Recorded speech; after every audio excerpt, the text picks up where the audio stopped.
नमस्कार. नवीन एका व्लॉगमध्ये आपल्या सर्वांचं मनापासून स्वागत. तर आज आपण आलेलो आहे आपल्या गव्हाच्या प्लॉटमध्ये. तर हा लोकवन गहू आहे.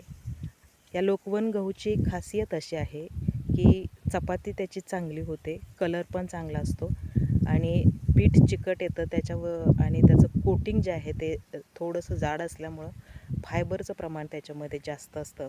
आणि आता येणाऱ्या 23 तारखेला हा गहू 3 महिन्याचा होतो आहे. म्हणजे आता अशी परिस्थिती आहे तर 15 ते 3 आठवड्यामध्ये हे पीक घरामध्ये येतं आहे. म्हणजे बघा पेरल्यानंतर 3 महिने असे निघून जातात, कसे निघून जातात हे समजत नाही आणि घरामध्ये धान्य हे घरचं येतं आणि चविष्ट असतं.